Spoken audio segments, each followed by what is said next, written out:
Selamat pagi, Anda menyaksikan program Indonesia Forward edisi mendorong kepemimpinan perempuan dalam penanggulangan bencana bersama saya Lucia Saharwi. Perempuan memiliki peran penting dalam penanggulangan bencana. Untuk mendukung peran serta dan kepemimpinan mereka, Yayasan Plan Internasional Indonesia berkolaborasi dengan ADRA Indonesia, MDMC, Red R, dan Pujiono Center mengimplementasikan program Locally Lead Disaster and Protection Project atau LLDPP. Proyek ini bertujuan melatih para perempuan dalam meningkatkan keselamatan dan kesiagaan bagi para korban bencana. Lalu seperti apa peran penting mereka dalam penanggulangan bencana? Sudah hadir di studio saat ini dua narasumber kami, Bapak Lili Kurniawan, Sekretaris Utama BNPB, dan Ibu Dini Widyastuti, Direktur Eksekutif Plan Indonesia. Selamat pagi Pak Lili, Bu Dini. Selamat pagi Mbak Lucia. Ya, sehat-sehat ya Bapak, Ibu. Alhamdulillah ya. Ini kita bicara soal peran perempuan ini dalam penanggulangan bencana. Bu Dini, seberapa penting sih kepemimpinan wanita ini dalam penanggulangan bencana? Penting sekali Mbak Lucia, karena perspektif perempuan harus masuk di dalam penanggulangan bencana. Kalau kita lihat datanya, itu tentu saja kalau terjadi situasi bencana bukan hanya laki-laki, tapi perempuan justru kadang lebih banyak perempuan yang menjadi korban. Ada data yang menunjukkan bahwa perempuan dan anak itu 14 kali lebih rentan untuk meninggal pada saat keadaan bencana.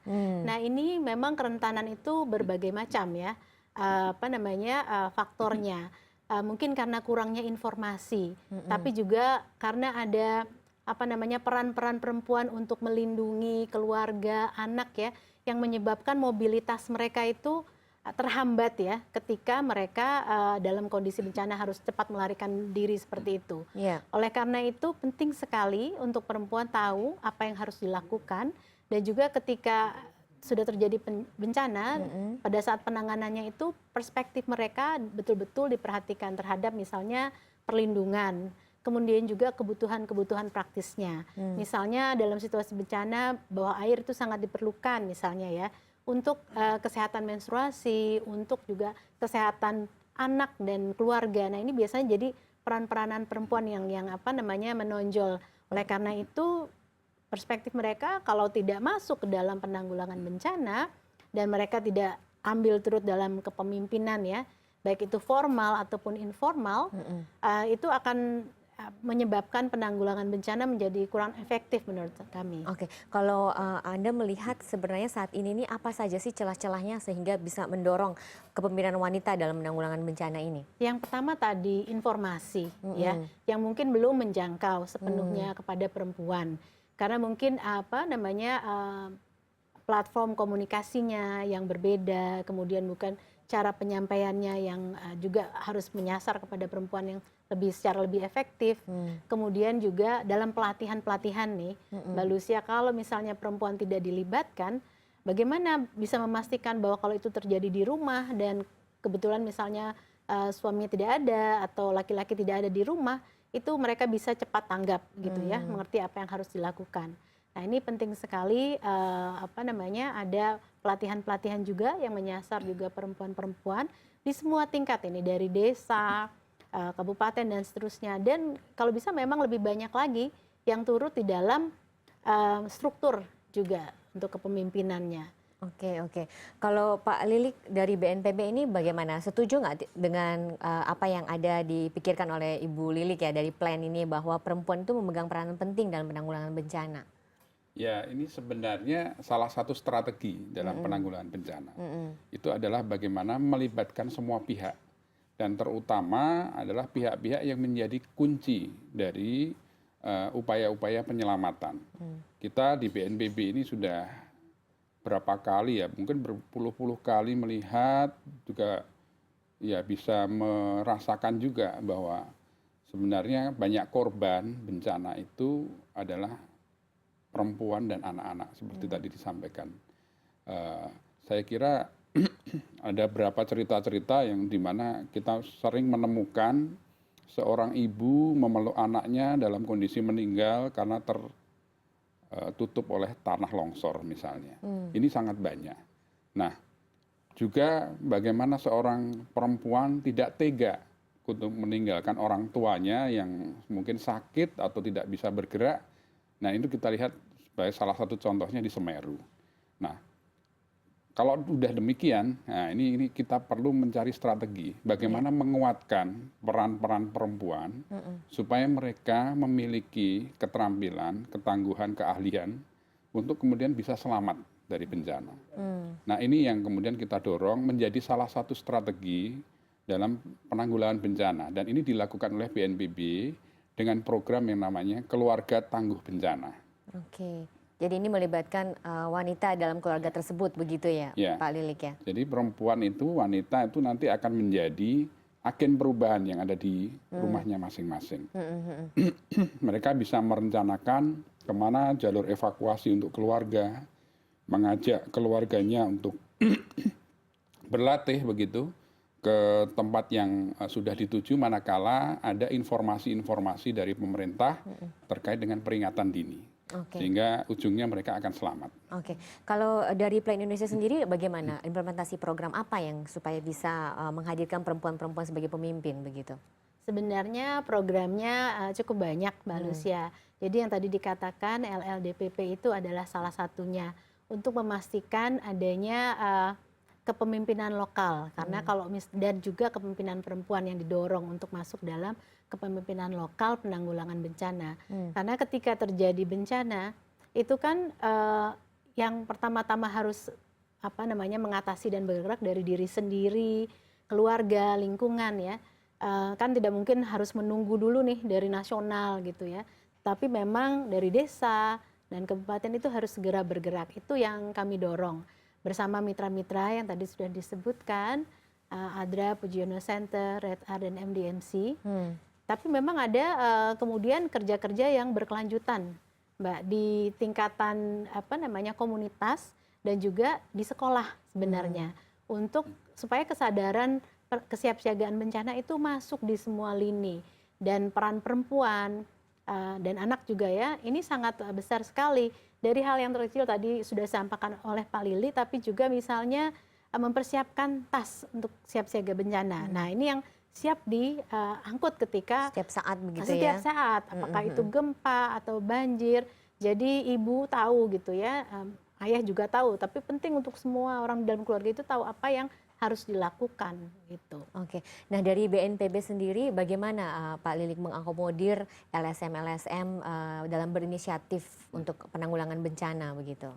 Ya, ini masalah komunikasi. Kami sering berkomunikasi, bahkan kita memiliki event-event bersama. Misalnya nanti 26 April itu adalah hari kesiapsiagaan bencana. Kita berlatih bersama seluruh masyarakat Indonesia. Tanggal 26 April biasanya jam 10 pagi itu kita mukul kentongan bersama-sama. Nah, kemudian setelah itu kita berlatih setiap rumah itu untuk pergi ke tempat yang aman di sekitar rumah mereka. Nah, itu pun mereka sudah rencanakan sendiri dan itu dilatihkan. Kemudian juga untuk bulan Oktober itu ada bulan pengurangan risiko bencana. Biasanya kami berkumpul mendiskusikan mengenai program-program yang terkait dengan pengurangan risiko bencana. Salah satunya adalah menyasar mengenai peran-peran perempuan dalam penanggulangan bencana. Oke, nah terkait dengan program yang sedang LLDPP itu tadi ya, Pak Lilik melihatnya bagaimana? Nah, ini adalah satu langkah yang bagus ya, saya kira, karena memang dibutuhkan satu leader ya di antara sekian banyak komunitas.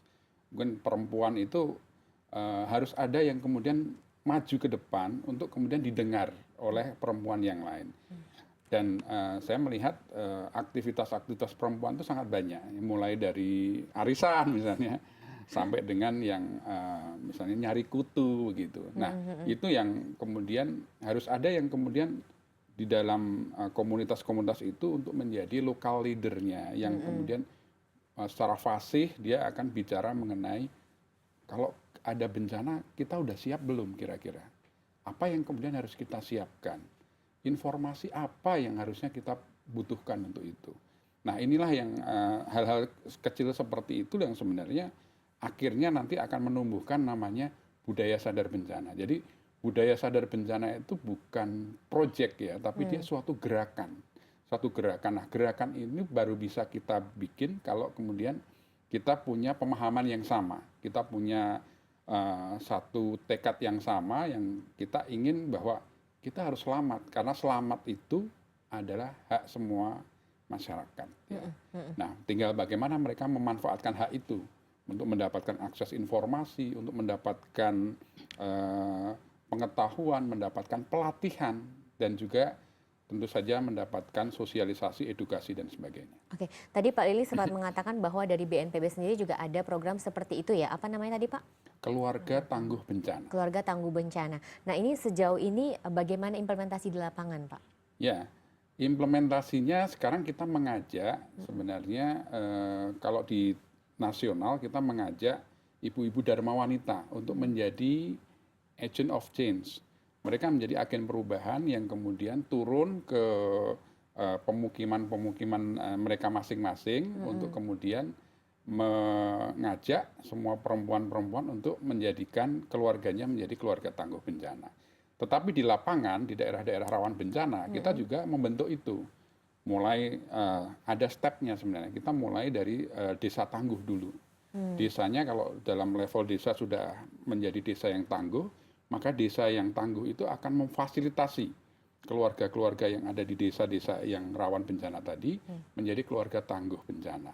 Kalau di sana ada sekolah, mereka akan ikut memfasilitasi sekolahnya menjadi satuan pendidikan aman bencana.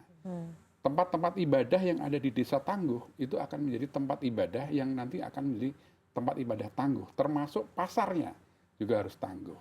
Nah, ini adalah objek-objek yang kita perkuat ketangguhannya dengan memulai dengan apa sih kira-kira resiko yang ada di tempat itu. Kalau misalnya ibu-ibu pergi ke pasarnya itu nggak lama, paling setengah jam begitu. Tapi kan kita nggak pernah tahu bencana seperti gempa bumi berapa waktu lalu di Aceh misalnya, itu memporak-porandakan pasarnya.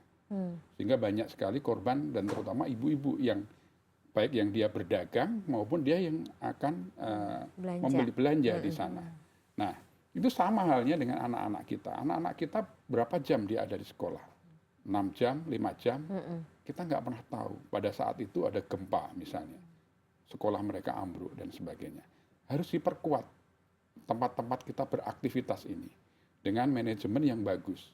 Nah, biasanya peran perempuan di sini ini luar biasa. Maka tadi kita mendukung program-program ini untuk kemudian memperkuat kapasitas para perempuan untuk menjadi local leader. Jadi program seperti LLDPP ini sejalan dengan keluarga tangguh bencana begitu ya. Nah, ini bagaimana supaya di lapangan tidak saling menutupi begitu? Ya, sebenarnya bukan saling menutup karena sebenarnya yang namanya keluarga itu kan memang di semua ada ya. Jadi bagaimana caranya saja sebenarnya. Dan kita sudah bicara jauh-jauh hari bahwa memang nanti akhirnya kita akan membuat namanya masyarakat tangguh yang harus kita ciptakan. Nah, masyarakat tangguh itu dimulai dari berbagai tempat yang ada di sana dan program-program ini salah satunya sebenarnya untuk melengkapi. Ini adalah kepingan-kepingan sebenarnya, pasal-pasal yang nanti kita akan menuju ke keluarga tangguh tadi. Oke, Bu Dini, LLDPP ini kan sudah berjalan 1 tahun lebih begitu ya Bu ya? Sejak 2020 ya, jadi ya lebih ya, 2 tahun ya. Oke, ada rencana untuk terus diperpanjang atau bagaimana? Kalau programnya sendiri memang sudah selesai, tetapi kerja-kerjanya untuk penguatan kapasitas lokal itu terus Mbak, berkelanjutan. Jadi memang tidak bisa musiman karena kita tidak pernah tahu kapan itu bencana akan terjadi dan di mana. Ya. Jadi harus selalu siap sedia. Jadi semua lini masyarakat dan selalu harus selalu ada refresher gitu, diulang lagi untuk pelatihannya karena kan selalu dibutuhkan untuk selalu siaga. Oke. Sejauh ini peran perempuan seperti apa sih dalam hal penanggulangan bencana? Kita akan bahas lebih lanjut nanti. Pemirsa jangan kemana-mana, kami masih akan kembali sesaat lagi.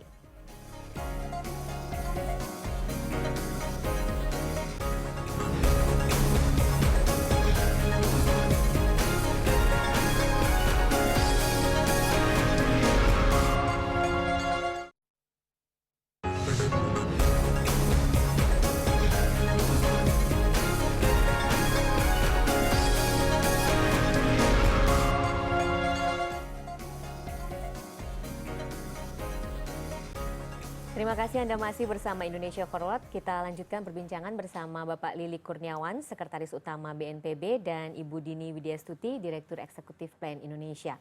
Bu Dini, kalau Anda melihat sebenarnya sejauh ini peran perempuan seperti apa sih yang dibutuhkan dalam kepemimpinan untuk penanggulangan bencana begitu?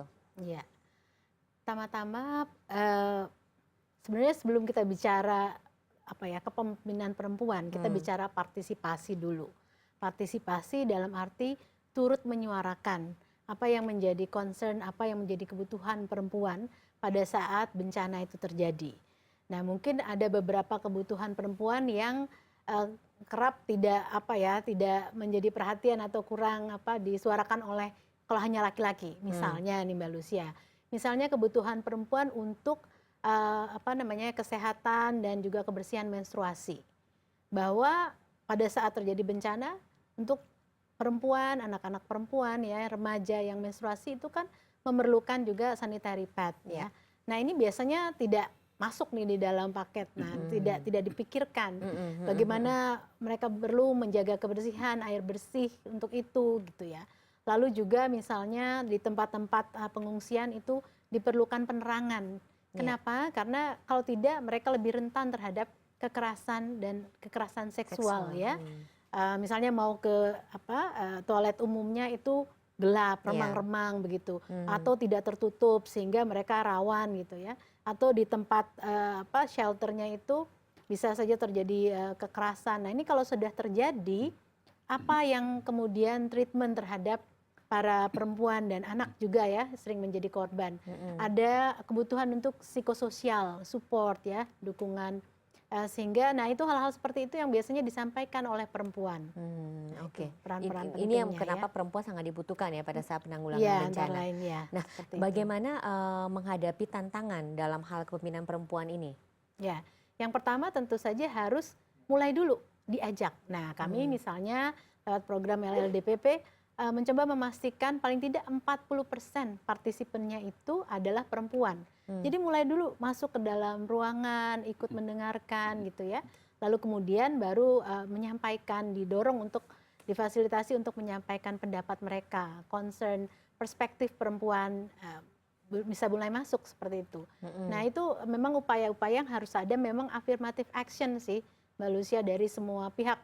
Jadi jangan cuma berpikir ya sudah kan nanti perempuan nanti ada laki-laki atau orang lain yang melindungi. Pada kenyataannya kan harus siap siaga dalam kondisi apapun dan seringkali tidak ada nih laki-laki yang melindungi ya. Jadi perlu itu selalu siap siaga, mereka harus menyuarakan kepentingannya apa begitu. Karena itu harapannya bisa lebih efektif lagi untuk kesiapsiagaan bencana dan juga nanti ketika respons. Oke, kalau kita bicara soal LLDPP, apa saja pencapaian yang sudah dilakukan dalam program ini? Ya, saat ini selain kami juga senang bahwa sudah ada partisipasi yang lebih gitu dari para perempuan di 3 daerah tersebut, tapi juga para pengambil kebijakan ya dari dinas-dinas terkait itu sudah lebih sadar, oh ya kenapa ya perlu gitu ya perempuan, kenapa mereka harus diturut sertakan, diikut sertakan dalam perencanaan penanggulangan bencana. Semua memiliki peran berdasarkan strength-nya masing-masing. Lalu kemudian juga melalui program itu kami sudah menghasilkan beberapa modul dan panduan yang harapannya bisa digunakan untuk teman-teman dan Pemda ya dan kelompok-kelompok yang mempersiapkan penanggulangan bencana di seluruh Indonesia. Oke, ada 3 provinsi yang sudah menerapkan LLDPP ini? Iya, betul. Di mana saja? Banten, Nusa Tenggara Barat, dan Sulawesi Tengah. Oke, nah ini ada hambatan apa yang dihadapi di lapangan, Bu Dini? Hambatannya memang karena ini sebenarnya sesuatu yang di Indonesia ini kadang-kadang kita menunggu ya, menunggu teman-teman daerah kadang menunggu instruksi dari pusat begitu ya. Jadi harus memang ada shift mindset bahwa ya sudah ini memang harus memperkuat kapasitas di lokal itu. Jadi nggak bisa nunggu terus instruksi. Lalu kemudian di beberapa tempat juga mungkin masih ada norma yang kalau perempuan itu nggak bisa memimpin begitu ya. Jadi sebagai penerima manfaat saja. Nah, ini adalah hambatan-hambatan yang sedikit hambatan yang kami temui, Pak. Tapi pada pada umumnya sebenarnya lebih banyak keterbukaan sih, Mbak Lucia, karena ini daerah-daerah yang pernah mengalami bencana dalam beberapa tahun terakhir ya, jadi masih fresh di dalam memorinya dan sebenarnya sudah mulai ada kesadaran bahwa ya semua harus bergerak, termasuk perempuan. Oke, Pak Lilik dari BNPB sendiri, Anda melihat apa sih yang membedakan pendekatannya kalau perempuan yang mendekati korban begitu dibandingkan laki-laki? Ini dalam konteks tanggap darurat ya. Ya. Jadi kalau di dalam tanggap darurat ini memang ada beberapa pekerjaan-pekerjaan atau aktivitas yang memang sangat berbeda satu dengan yang lain. Misalnya ada kejadian banjir bandang misalnya, kemudian ada korban yang tidak ditemukan, berarti harus ada orang yang melakukan pencarian dan penyelamatan di sana. Nah ini memang didominasi oleh laki-laki yang pekerjaan seperti ini. Tapi kemudian ada juga yang kemudian setelah ada kejadian bencana, ada pengungsian. Nah ini pengungsian ini sebenarnya juga aktivitasnya juga banyak. Ada masalah psikososial, ini perempuan ada di sana, andilnya cukup besar. Kemudian menghandle mengenai anak-anak yang mungkin sekolahnya juga rubuh. Jadi ada sekolah darurat, itu perempuan ada di situ. Kemudian juga dapur umum. Kalau dapur umum sekarang 50-50 nih. Laki-laki juga ada, perempuan juga ada. Nah, kemudian masalah-masalah yang terkait dengan kesehatan. Kesehatan juga demikian. Kemudian juga 50-50. Laki-laki dan perempuan yang saya amati terbagi habis di situ. Tetapi untuk terapinya itu biasanya perempuan ada di sana. Nah, pekerjaan-pekerjaan yang ini sebenarnya cukup banyak melibatkan perempuan sekarang ini. Tinggal bagaimana sebenarnya yang sulit bagi kita adalah bagaimana memberikan kapasitas mereka meningkat kapasitasnya. Sehingga mereka mampu melakukan apa yang kita harapkan dalam konteks darurat tadi. Nah, bagaimana BNPB ini memastikan dan mendorong ya bahwa ada koordinasi dan regulasi untuk memastikan kepemimpinan perempuan di dalam hal penanggulangan bencana ini? Ya, kami sudah memiliki peraturan kepala BNPB, peraturan badan sebenarnya, nomor 13 tahun 2014 tentang pengaruh utamaan gender untuk penanggulangan bencana. Nah, di situ memang diatur bagaimana melibatkan atau mengajak perempuan dalam, terutama dalam penanggulangan bencana. Penanggulangan bencana tidak semuanya ada di situasi darurat. Pada saat sebelum ada bencana, itu ada pra-bencana, itu banyak hal yang bisa dilakukan di situ. Tadi kami sampaikan salah satunya adalah pembentukan desa tangguh bencana tadi. Destana itu fasilitatornya itu 50-50, laki-laki dan perempuan. Kemudian juga yang kaitannya dengan aktivitas yang ada di tempat-tempat berkerumun tadi. Mereka ada di sekolah, ada di rumah. Kalau di rumah tadi keluarga tangguh bencana. Kalau di sekolah namanya Satuan Pendidikan Aman Bencana. Nah, ini peran-peran itu yang kemudian kita atur dan memang banyak sekali aktivitas-aktivitas perempuan yang terkait dengan hal itu. Dalam implementasi desa tangguh bencana ini sejauh ini ya Pak, ya, apa saja yang Bapak lihat mesti harus diperbaiki dan hambatan-hambatannya? Ya, karena tidak semua desa itu ada di daerah rawan bencana. Ya. Tetapi ada desa yang lebih dari satu ancaman bencana. Dia sudah rawan banjir, rawan longsor, ada di sekitar gunung yang aktif misalnya. Nah ini tantangannya adalah bagaimana sebenarnya masyarakat itu dapat atau mampu untuk mandiri. Karena kami memberikan ada indikator ya yang namanya masyarakat tangguh bencana itu apabila satu mereka pertama harus mendapatkan akses informasi. Itu tanggung jawab pemerintah untuk memberikan informasi, hati-hati loh, sebentar lagi ini musim hujan, biasanya daerah desa ini rawan banjir misalnya, maka harus melakukan ini informasi. Yang kedua adalah daya antisipasi. Masyarakat harus mampu untuk kemudian mengantisipasi hasil informasi itu. Informasi itu kan hanya memberikan ya semacam informasi ya, pengetahuan ya. Tapi kalau kemudian tidak ditindaklanjuti jadi percuma di situ. Jadi harus ada pelatihan-pelatihan begitu? Betul, betul. Nanti kemudian ada daya proteksi. Bagaimana mereka memproteksi? mereka mampu nggak melawan atau menghindar. Pertanyaannya kan itu. Kalau misalnya itu daerah rawan gunung api misalnya, ya mereka harus menghindar dong. Mereka nggak mungkin melawan. Tetapi kalau kemudian itu hanya banjir, mereka mampu melawan dengan cara apa? Misalnya menaikkan rumahnya dan sebagainya. Kemudian yang berikutnya adalah daya adaptasi. Mereka harus mampu mengadaptasi karena dia tinggal di situ. Dan terakhir dia daya lenting. Itulah ciri masyarakat tangguh kita yang sebenarnya peran-peran perempuan di situ itu sangat banyak. Tapi kan kita lihat kebanyakan pada saat kejadian banyak yang tidak siap begitu. Nah ini kira-kira jadi masalahnya di mana Pak? Ya, jadi bencana itu tidak datang setiap hari. Ya. Betul. Setiap hari. Maka sebenarnya selalu kita mengingatkan. Apalagi pada saat musim-musim tertentu. Daerah yang rawan banjir pada saat sudah mulai musim penghujan itu selalu diingatkan. Dilatihkan di situ, dicek lagi jalur-jalur evakuasinya. Nah, inilah yang harapannya mereka sudah siap. Nah, kesiapan itu kadang-kadang kita terlena karena lupa. Karena tadi, wah ini biasanya tidak terjadi sampai di sini. Nah, bencana itu sangat dinamis. Yang tahun ini tidak terjadi, ya mungkin tahun depan terjadi. Nah, ini kadang-kadang karena sudah merasa kami aman di sini. Nah, ini kemudian mereka tidak siap. Sehingga pada saat bencana terjadi, korbannya yang terjadi sangat banyak. Oke, Bu Dini, selain bencana yang memang selalu terjadi tanpa terduga begitu ya, ditambah lagi saat ini kita mengalami masa pandemi gitu. Nah ini bagaimana Anda melihat penanganan masalah bencana di saat pandemi seperti ini? Iya, ini bertambah apa ya, menantang gitu ya, tingkat kesulitannya.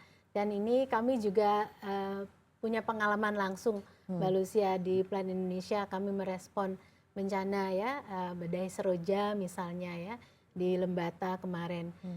Dan berusaha untuk terus apa namanya juga menerapkan protokol kesehatan, prokes itu tidak mudah gitu ya. Jadi tambahan lagi selain paket-paket apa namanya yang dibutuhkan tapi juga ini juga memastikan ada masker di dalamnya, kemudian juga sarana untuk cuci tangan. Nah ini dan apa namanya hand sanitizer gitu, dan selalu mengingatkan begitu. Tapi memang itu menjadi tambahan resiko yang memang harus diperhitungkan ya. Nah memang apa namanya kesulitannya seperti itu. Oleh karena itu kata kuncinya tadi memang informasi, edukasi terus menerus di dalam bahasa juga ini penting nih Mbak Lucia, karena kita di Indonesia ini bahasanya berbagai macam. Nah jangan sampai bahasa yang disampaikan itu juga dalam bahasa yang kurang dimengerti. Jadi kalau bisa dibumikan sehingga komunitas masyarakat itu paham gitu, dan kemudian juga apa namanya metode penyampaiannya seperti apa gitu ya. Kalau memang itu lewat toa masjid ya Pak Lili ya bagus gitu kan, atau untuk warningnya pakai kentongan atau apa, jadi ada kearifan lokal yang bisa juga harus diterapkan. Nah seperti itu. Nah itu kan nggak semuanya punya apa namanya handphone ya, punya HP terus bisa lihat apa namanya alert warningnya BNPB atau BMKG gitu ya. Nah ini harus ada penyesuaian-penyesuaian. Memang tantangannya di Indonesia ini kita sangat diverse, sangat beragam. Ini negara besar sekali. Jadi untuk kesiapsiagaan penanggulangan bencana itu mungkin lebih rumit kadang ya dibandingkan negara-negara lain, tangga-tangga kita begitu ya. Jadi ya harus siap dan ya siap tempur terus ya Kak. Nah edukasi dari Plan Indonesia seperti apa Bu Dini? Ya. Kalau kami selain yang misalnya dengan LLDP ini, yang ini menyasar kepemimpinan lokal, jadi dengan BNPB, kemudian juga dengan pemerintah, dinas-dinas terkait, misalnya dinas sosial ya, kemudian kalau itu dengan apa, dengan KPPA juga, dinas KPPA di daerah gitu ya. Kita juga ada program menyasar sekolah, jadi tadi satuan pendidikan yang aman, seperti dikatakan Pak Lili tadi gitu. Karena anak-anak juga sebenarnya bisa menjadi champions, ya.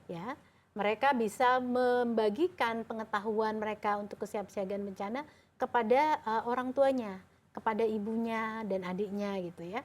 misalnya bagaimana mempersiapkan tas, ya siap bencana gitu ya. Dan ketika terjadi bencana di sekolah gitu, mungkin banjir ataupun gempa, mereka tahu apa yang harus dilakukan. Kalau anak-anak di Jepang kan dilatih tuh. Betul, Terus kan, dari kecil ya sudah dari dilatih di kecil sekolah gitu. begitu ya. Iya, ini memang kita harus terus budayakan. Selain itu juga memastikan juga sekolahnya sendiri, bangunannya itu aman dari bencana.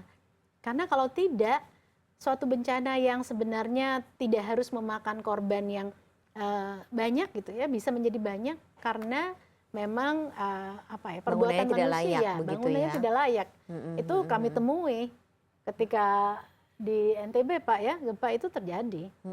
Gitu. Jadi banyak yang harus dibenahi begitu ya. Banyak yang harus dibenahi, ya. Oke, kita masih akan membahas ini lebih lanjut lagi nanti. Pemirsa jangan kemana-mana, perbincangan menarik ini masih akan kembali dalam Indonesia Forward sesaat lagi.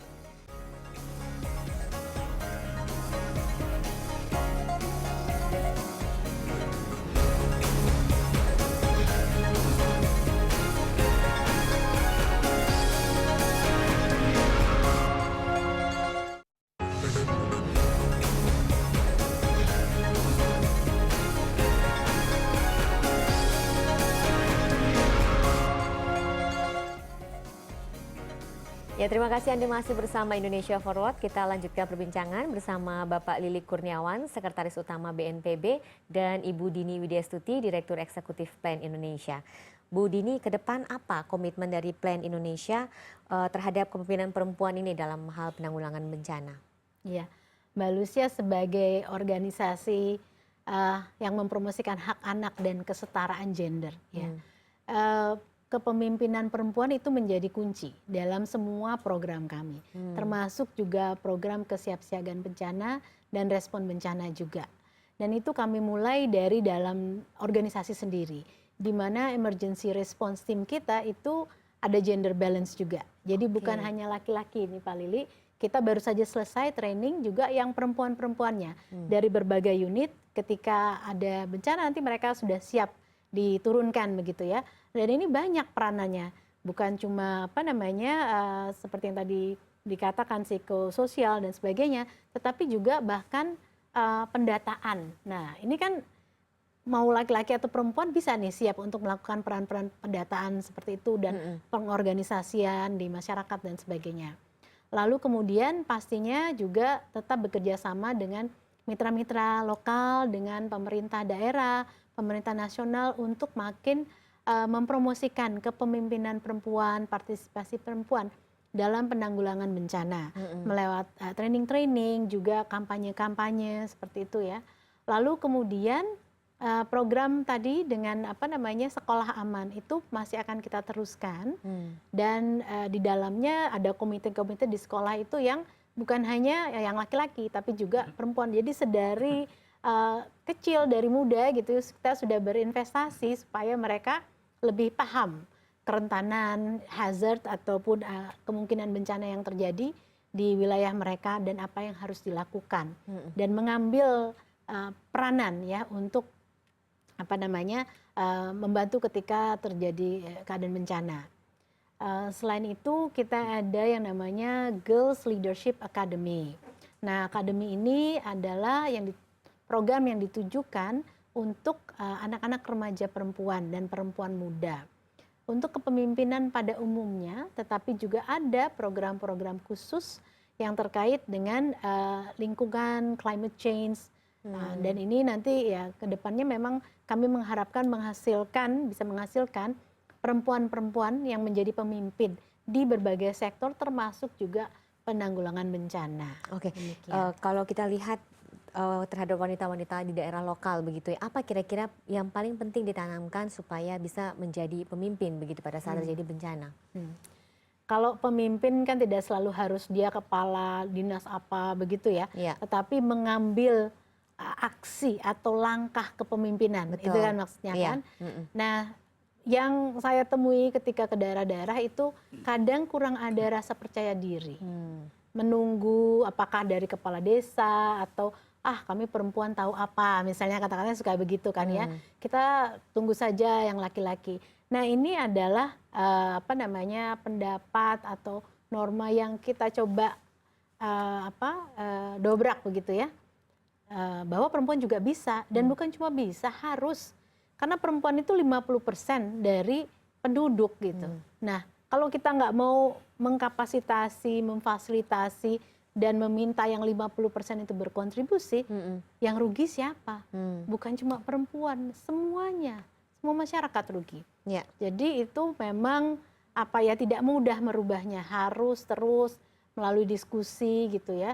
Dan kami juga caranya adalah untuk melihat bahwa ini adalah untuk kepentingan bersama. Dan itu biasanya ya pelan-pelan bisa sih dirubah. Dan makin banyak kok pemimpin perempuan sekarang ya Pak ya, sampai di tingkat-tingkat desa juga. Jadi ini memang bukan pekerjaan 1-2 hari begitu ya Bukan Bu 1-2 Dini ya, hari, ini benar-benar sudah harus bukan 1-2 bulan dibutuhkan atau konsistensi tahun. begitu Betul, ya. betul. Nah, kalau dari program Destana dan Katana, Pak Lilik ini, bagaimana bisa dikolaborasikan dan mendorong peran perempuan dalam kegiatan tersebut? Iya, Mbak Lucy. Jadi bencana itu kan terjadi di masyarakat. Ya. Jadi masyarakat itu memang harus berlatih, jadi harus mempersiapkan apa yang kemungkinan-kemungkinan yang akan berdampak pada mereka.